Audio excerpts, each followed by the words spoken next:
The church had always seemed alive to me, even when it was empty. Its tall stone walls, worn smooth by centuries of prayers and footsteps, held a kind of reverent weight that made every sound echo like it belonged to the air itself. I had been coming here every Christmas Eve for years, singing in the choir, my voice just one of many weaving through the stained glass windows and polished pews. But that night, something felt different from the moment I crossed the threshold. The streets outside were quiet, a thick blanket of snow dampening every footstep and muffling the occasional honk from a distant car. The church doors creaked when I pushed them open, a sound far louder than it should have been, as though they were warning me to stop. Inside, the warm glow of candlelight and the soft gleam of the chandeliers usually greeted visitors like an embrace. That evening, the shadows seemed to gather near the edges of the nave, stretching unnaturally long across the stone floors. The air smelled faintly of incense and dust, but beneath it I sensed something else, a metallic tang, sharp and unsettling. I walked slowly to my usual spot in the choir loft, where the organist would usually be tuning the pipes and the other choir members warming their voices. But the loft was empty. No organist, no other singers.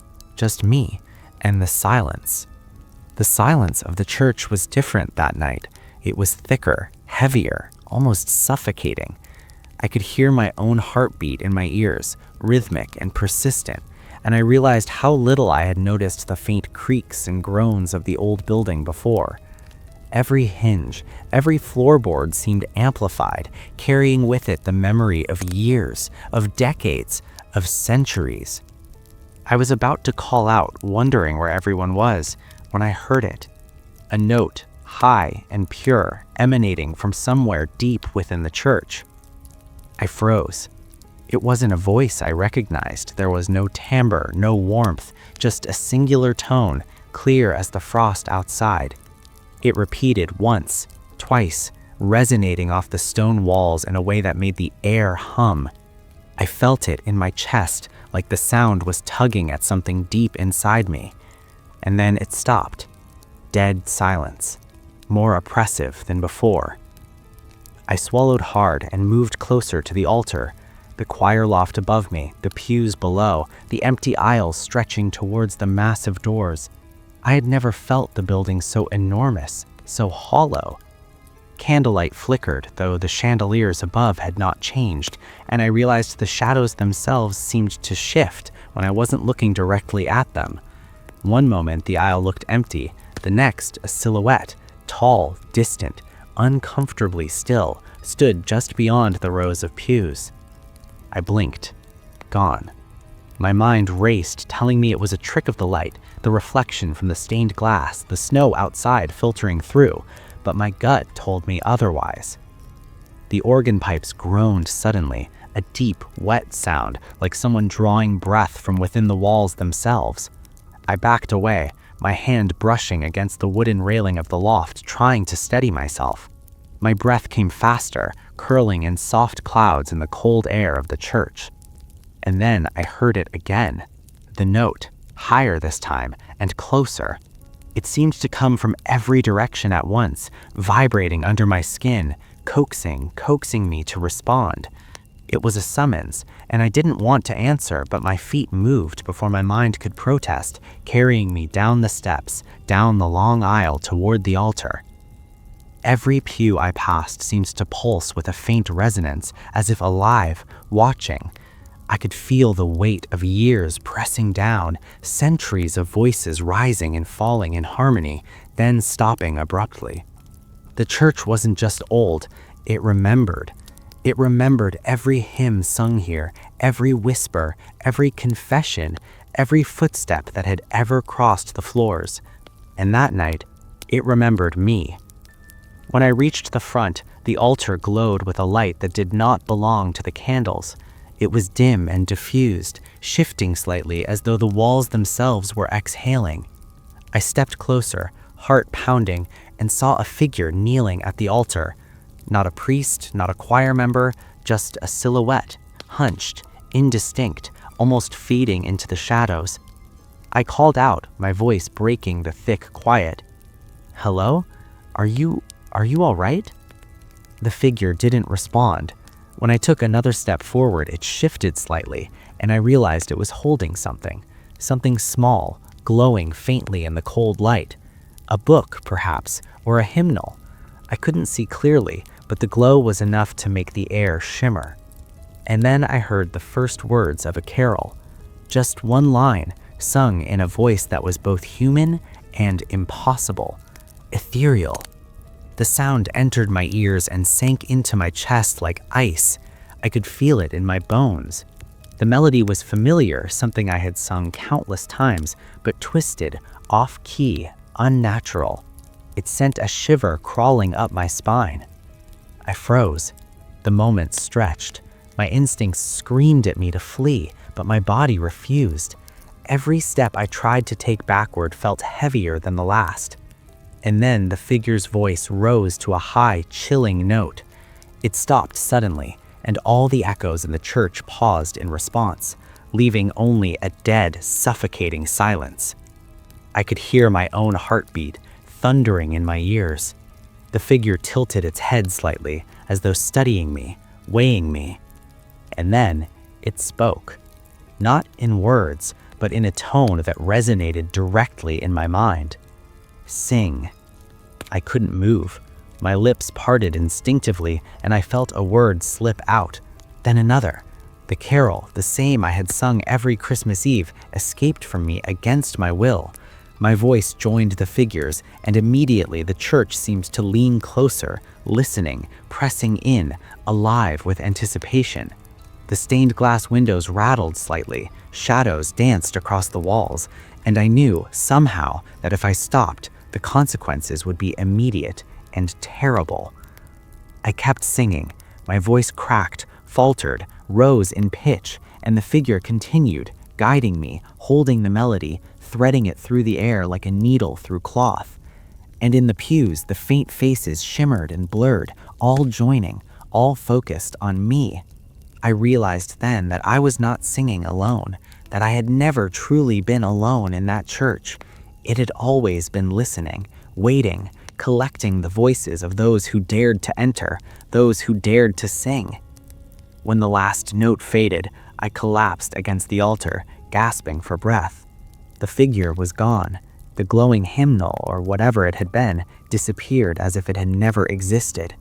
The church returned to its quiet, cold, candlelit state. Only the faint echo of a carol lingered in the air, twisting and fading in a way that made it impossible to forget. I didn't dare speak. I didn't dare move. I understood now why some carols were never sung after midnight. I understood why the church had always seemed to watch, to wait. And I understood in the pit of my stomach that this was only the beginning of what the night demanded. I stayed frozen at the altar long after the figure vanished. My voice had left my body, but the memory of the notes hung in the air, a lingering chill that refused to fade. The church, once familiar and comforting, now felt alien. Every shadow stretched further than it should, pooling along the walls and creeping over the edges of the pews. The flickering candlelight, which had always felt like warmth, now seemed like a warning, trembling as if aware of something just beyond its reach. I wanted to leave, to run into the cold night and forget this ever happened, but the doors at the back of the church, which should have opened easily, were stuck. I pushed and pulled with all my strength, but they refused to budge, the wood hard and unyielding, as if it had become part of the church itself. Panic began to coil in my stomach. I was trapped. And worse, I knew, somehow, that I wasn't alone. The air shifted, thickening. I could hear the faint creak of the organ pipes above, though no one had touched them. A low, resonant hum began to echo from somewhere deep within the stone walls, vibrating through my bones. And then I saw them, faint shapes at the edges of the pews. At first, I thought they were shadows cast by the flickering candles, but as I focused, they moved independently. Figures in choir robes, indistinct and pale, their faces hidden in darkness. They didn't approach, not yet. They merely watched, their heads tilting slightly as if to follow me wherever I moved. A whisper reached me, soft at first, almost drowned in the hum of the pipes. Then it became clearer, as though several voices layered together in a single breath. I couldn't distinguish words, only an overwhelming insistence. Sing, sing, sing. My throat tightened. I wanted to resist, to run, to scream, but the echo of that first carol, the one I had sung under compulsion, surged through me. My vocal cords twitched involuntarily, my lips parted, forming words I didn't intend to speak. The choir of shadows shifted, rising slowly from their places. Their movements were fluid yet unnatural, gliding over the stone floor without sound. They carried no instruments, yet the sound of voices filled the church. Low, haunting, discordant notes layered atop one another, forming a melody I had never learned yet somehow knew. It was ancient, older than any hymn I had sung in this church. The music wrapped around me, cold as ice, warm as a fever, pressing against my ribs until I could barely breathe. I stumbled back, clutching the altar for support. The shadows didn't stop. They advanced slightly, moving in perfect synchronization.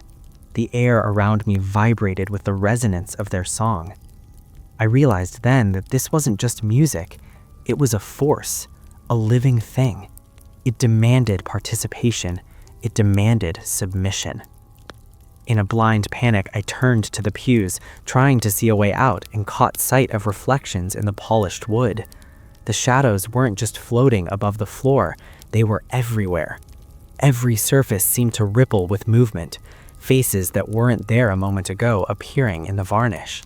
Hollow eyes stared back at me, mouths open and silent hymns, mouths that moved even when no sound came from them.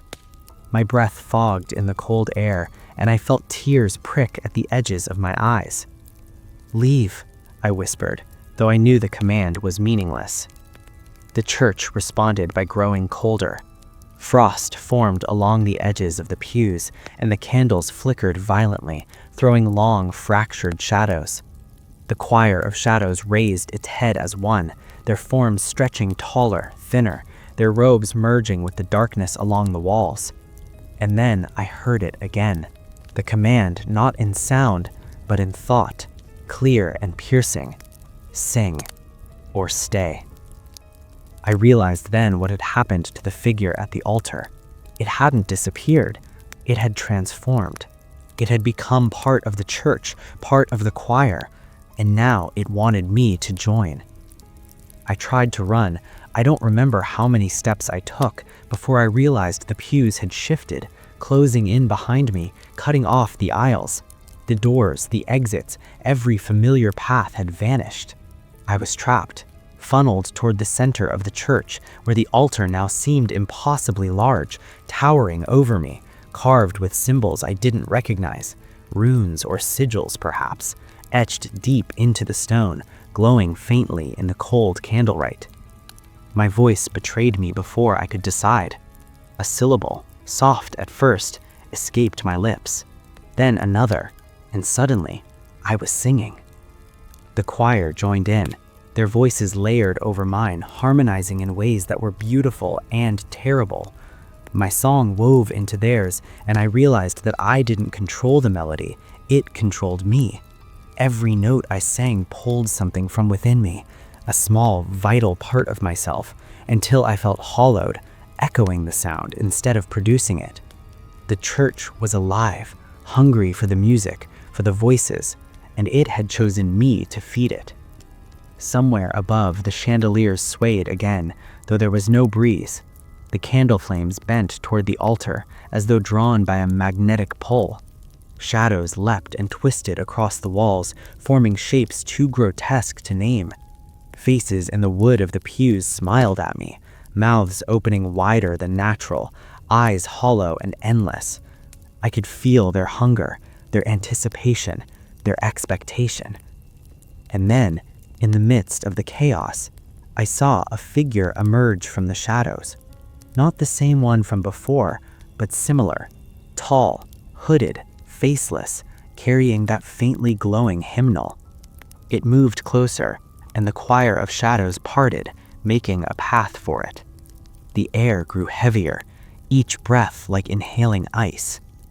It knelt at the altar. The hymnal opened itself. The pages flipped rapidly, stopping on a single line. The choir's song changed, bending towards it. I couldn't understand the words, yet I knew what they demanded. The song was no longer a carol, it was a summons, a ritual. I realized with terror that the last carol was never a song. It was a rite, a calling, and the church had been waiting for someone to sing it in full.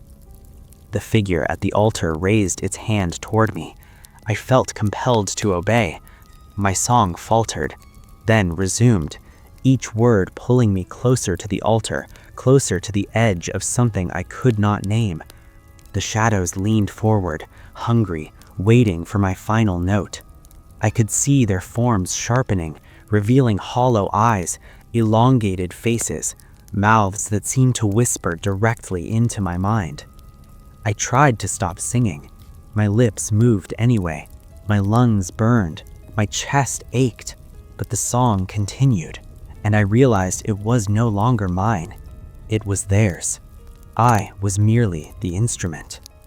When the last syllable left my mouth, the church went silent. The shadows froze. The figure at the altar remained kneeling, its hymnal glowing faintly. The temperature dropped, frost forming along the floor around me. And then I heard it, a faint, almost imperceptible jingle, like bells ringing far away. The sound came from the ceiling, from the walls, from everywhere at once. The shadows began to dissolve, receding into the darkness. The figure closed the hymnal. Slowly, deliberately, it turned toward me. I could feel its gaze, even though there was no face to look at me. It spoke, not in words, but in thought. You have sung. You have joined. You may leave, if you remember. I stumbled backward, tripping over a pew, my heart hammering. The church returned to its usual stillness, as if nothing had happened. The glow of the altar faded. The candlelight flickered normally. The choir loft above was empty again. And yet, I knew I could never forget. The church had claimed a part of me. Something intangible, something eternal had attached itself. The last carol had been sung, but it had not ended. Not truly. I ran for the doors, which now opened easily, as if granting me permission to leave. Outside, the snow was untouched, pristine. The streetlights flickered in the quiet winter night. But every step I took away from the church felt heavy, as if the building itself was still holding me, still waiting for the next carol, for the next voice. I didn't look back, but I knew that next Christmas, the church would be waiting, and the last carol would call again. The next night, I couldn't sleep. Every creak of the old house, every groan of the wind through the trees outside reminded me of the church. The images of shadows and the faceless figure at the altar lingered in my mind, crawling behind my eyes even in the daylight. I tried to tell myself it was imagination, that the exhaustion and the adrenaline of Christmas Eve had played tricks on me, but deep down I knew the truth. The church had marked me. Something in that place had attached itself to my voice, and I could still hear the faint echo of the last carol in my chest, vibrating long after the sound had ceased. Morning came reluctantly, the sunlight weak and gray behind the clouds. I couldn't bring myself to go out, to meet anyone, to talk about what had happened. The memory of those hollow eyes and the choir of shadows waiting for my voice made my stomach churn. But the world outside continued, unaware of what had taken place. Cars drove past, children played in the snow, life went on. Only I carried the weight of what I had sung. By evening, the pull returned. It was subtle at first, a tightening in my chest, a chill running along my spine, but soon it became unmistakable. My legs itched to move toward the church, to the place that had claimed part of me the night before. I tried to resist. I paced the floor of my bedroom, tried reading, tried watching television, anything to distract myself. But as the sun dipped below the horizon, as darkness fell over the town, the pull became insistent, almost physical. I could hear it now, faintly, a high, pure note carried on the wind, coming from the direction of the church. I told myself to ignore it. I wanted to resist, but my body betrayed me. My feet moved on their own, walking through the streets blanketed in snow, guided by an unseen force. The familiar houses passed silently, and the streetlights flickered as if recognizing the unnatural presence I carried. Every step drew me closer, and every step made my heart pound faster in both fear and anticipation. The church loomed ahead, its spire rising into the night sky like a dark sentinel. Its stained glass windows glowed faintly, though no candlelight could have reached that high. The doors were closed, as they were at night, but when I approached, they opened silently, granting passage. I hesitated only briefly before stepping inside. The interior was familiar and alien at all once. The pews stretched farther than memory allowed, shadows pooling along the edges, twisting and elongating unnaturally. The altar remained at the center, towering and imposing. But the figure was gone this time. Instead, the choir of shadows filled the aisles, their pale faces hidden in darkness, their mouths moving in silent, eternal anticipation. I felt my pulse quicken as the notes began to fill the air, rising from the shadows themselves, echoing in the high stone ceiling. I tried to retreat, but my feet would not obey. Every instinct in my body screamed to run, to escape, but I was drawn forward, toward the altar, toward the center of the ritual. And then I saw it, a new addition to the scene. A small lectern had appeared near the altar, holding a hymnal that seemed to glow faintly, just as it had the night before. The pages turned slowly, as if inviting me to read, to sing, to participate. I knew, without understanding how, that this was my role now. The carol demanded me. My voice, once mine, was no longer my own. Trembling, I opened my mouth, and the first note escaped before I could resist. It was soft, fragile, barely more than a whisper, but the shadows responded immediately. The choir shifted, filling the nave with a chorus of haunting, distorted harmonies. The air vibrated with sound, thick and tangible, pressing against my chest as though it could crush me. I tried to falter, to stop, but the notes forced themselves out, each one a tug on my soul. The church itself seemed to breathe with the rhythm of the song, the walls pulsing, the candle flames flickering in time with the music. I realized then that the church was alive in a way I had never understood. It wasn't merely stone and wood, it was a sentient being, feeding on the music, the devotion, the voices of those who dared to sing within its walls. The shadows moved closer, surrounding me now with their faceless heads nodding in unison. I could feel their hunger, their need, their expectation. They weren't singing for themselves, they were singing for the church, for something far older, far more ancient than any human understanding, and they wanted me to give everything I had. I faltered, my voice cracking under the strain. The figure at the altar reappeared, hooded and faceless, lifting the hymnal once again. The choir followed its lead, the song bending around the figure's movements, rising and falling with impossible precision. I realized with a chilling clarity that this figure was no longer merely guiding the song, it was the conductor of a ritual older than memory, older than the church itself.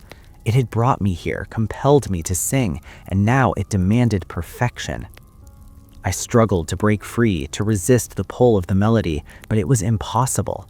Every note I sang, every syllable, drew more of the shadows closer.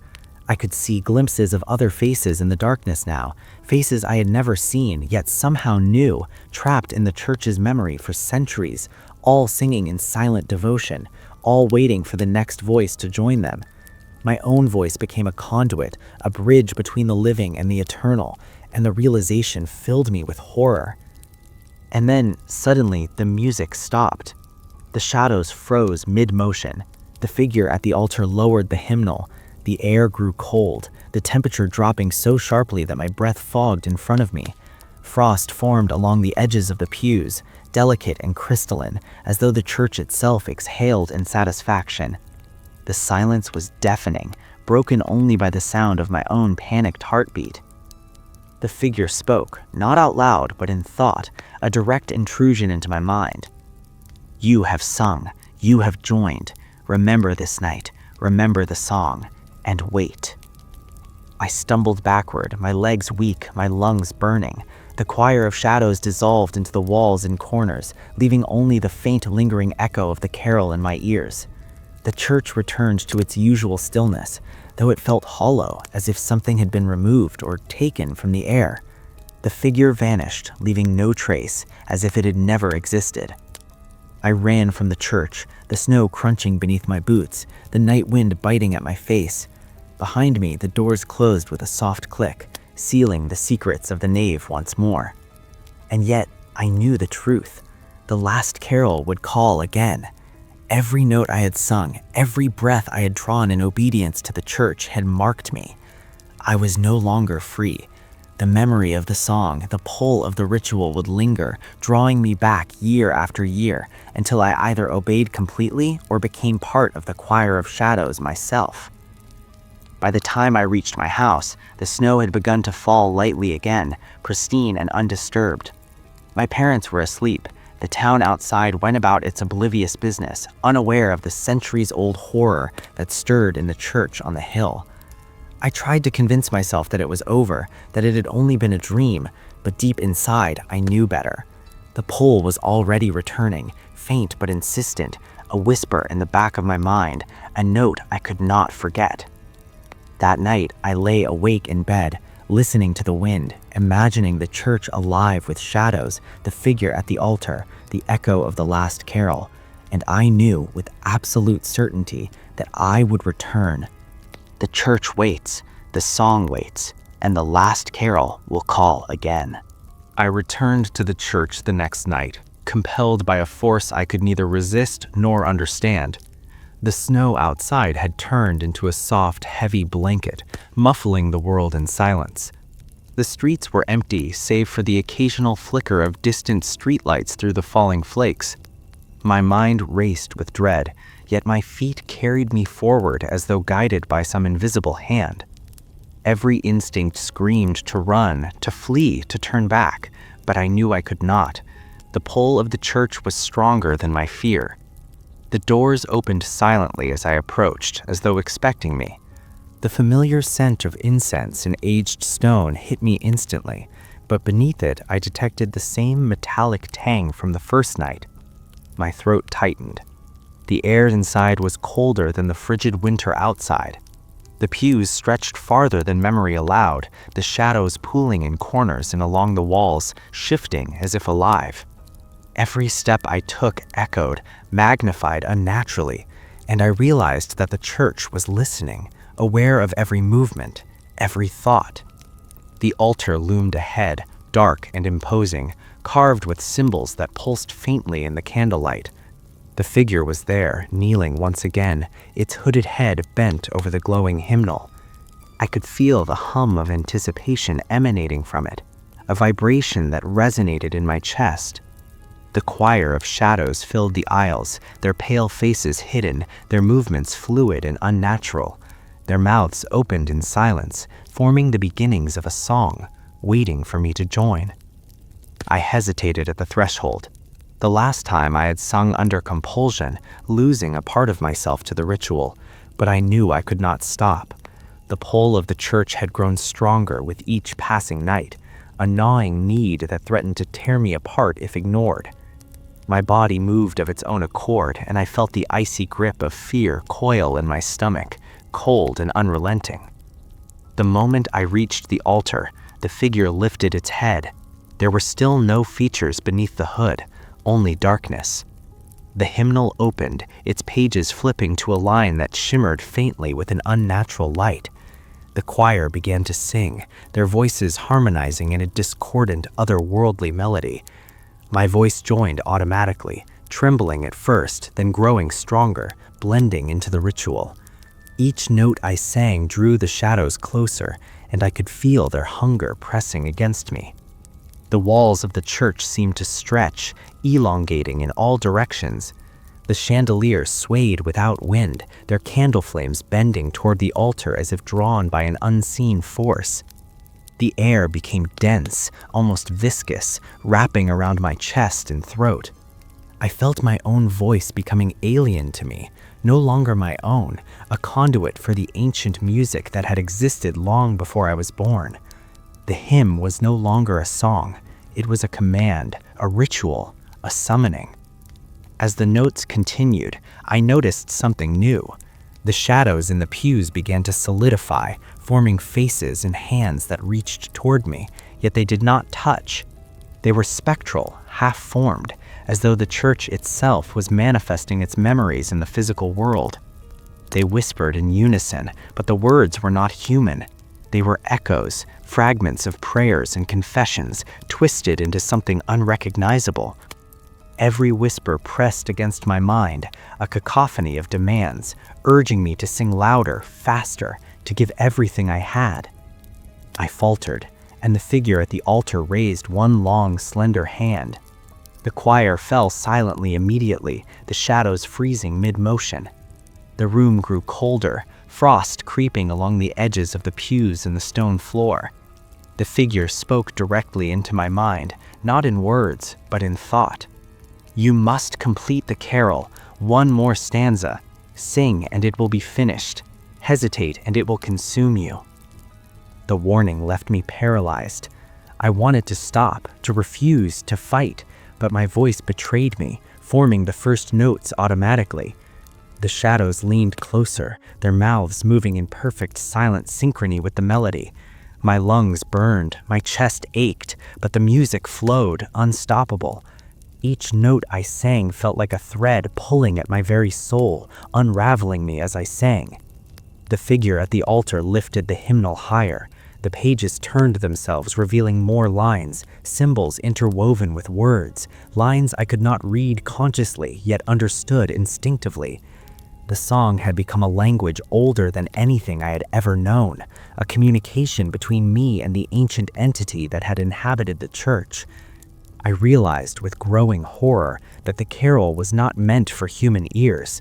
It was a bridge to something vast, eternal, and indifferent.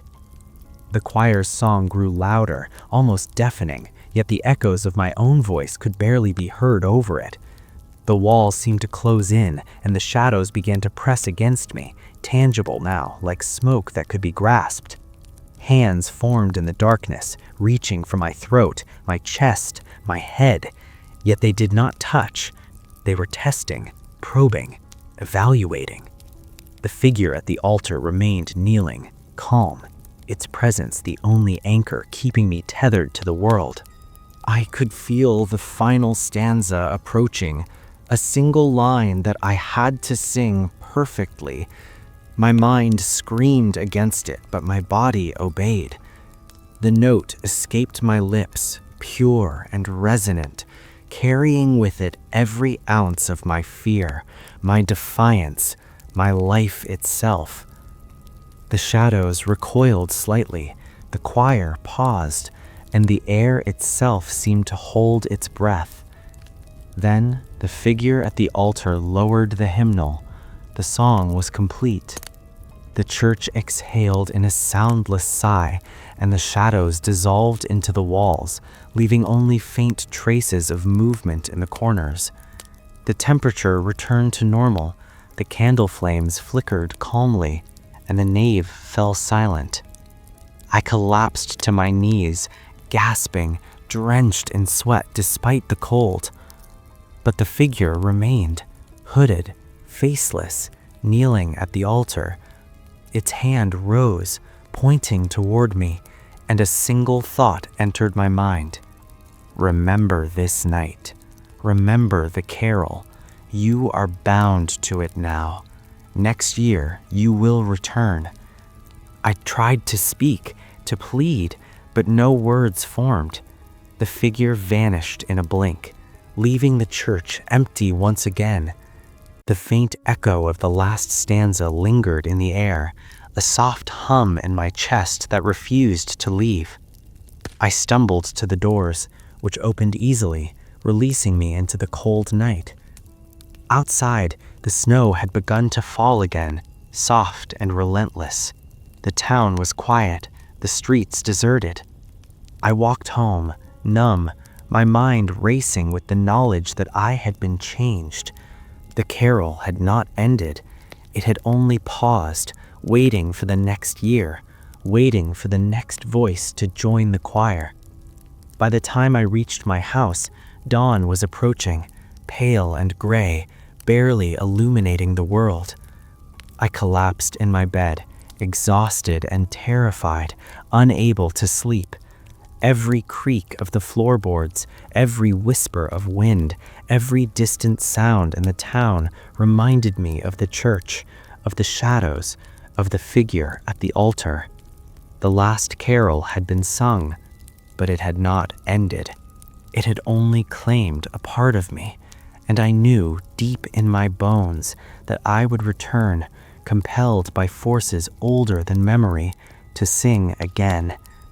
And when I do, the church will be waiting. Christmas night arrived once more, heavier than any night before. I could feel it long before I reached the church. The pull in my chest, the icy whisper in my veins, the low, insistent hum that resonated through my bones.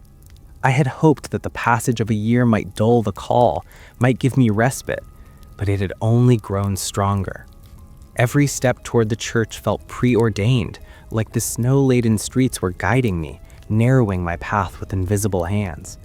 The world seemed to blur around me, and all I could see was the dark spire rising into the night sky, beckoning. The doors opened before I could reach them, as if the building itself recognized my presence, granting entry without protest. The familiar scent of incense and cold stone enveloped me, but beneath it, something else lingered, metallic like the tang of blood, sharp and unrelenting. The nave stretched before me, impossibly long, the shadows pooling along the walls and twisting unnaturally. Candlelight flickered, though the flames did not dance in rhythm with the draft.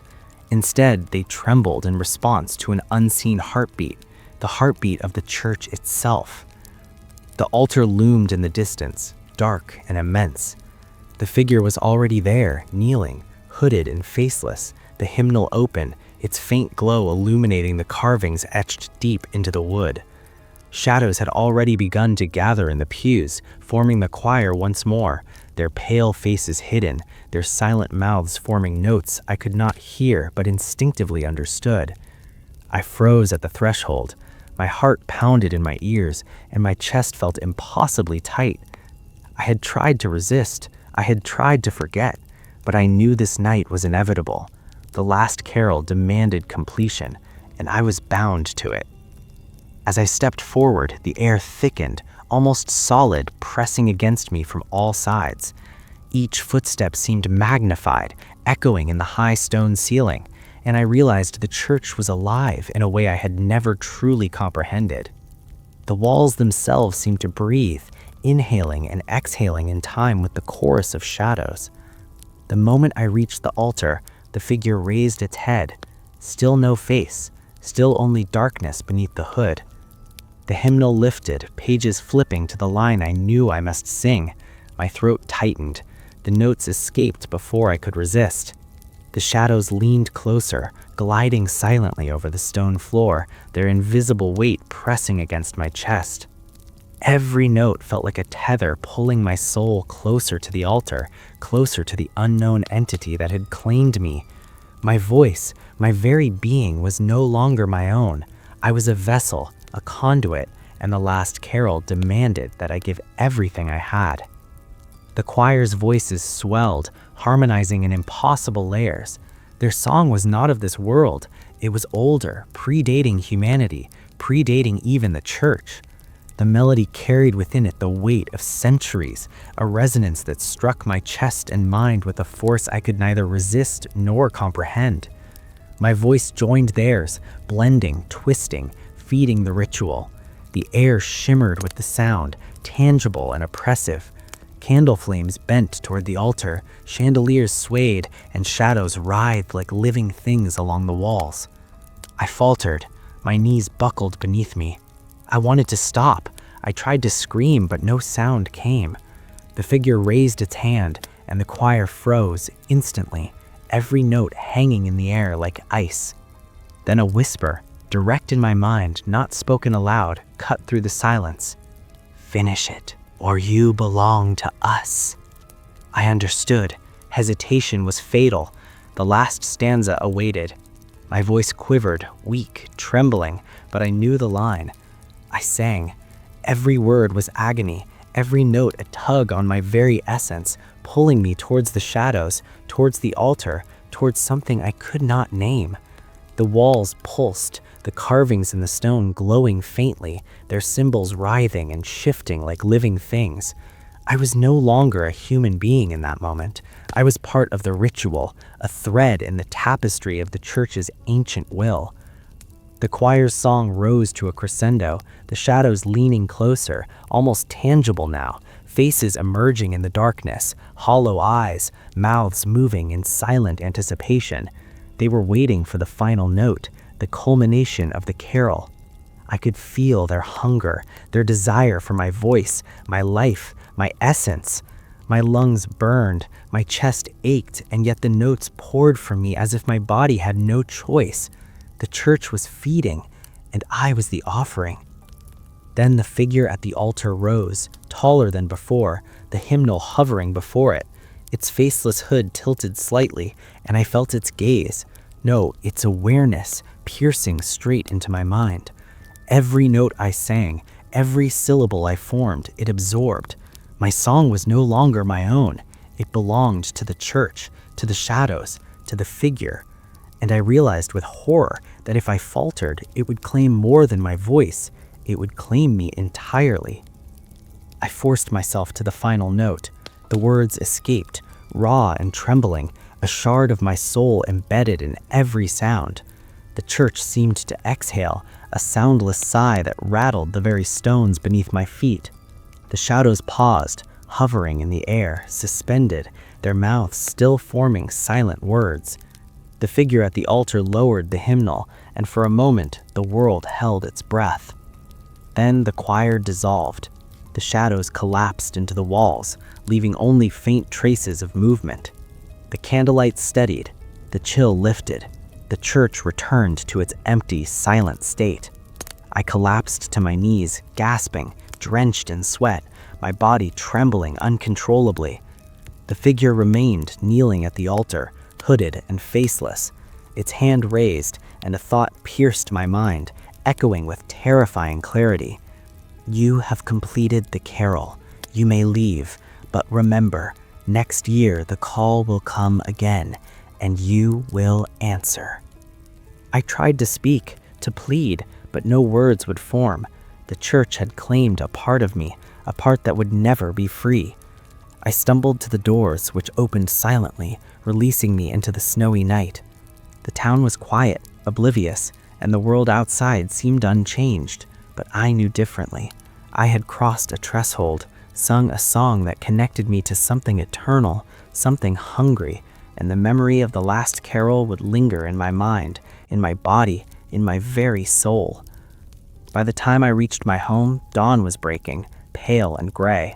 The snow had begun to melt in the weak sunlight, but the weight in my chest remained.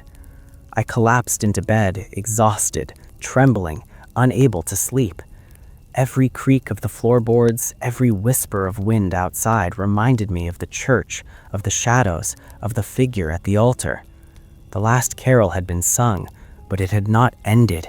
It was alive, it was patient, and it was waiting for next Christmas, for the next note, for me to return.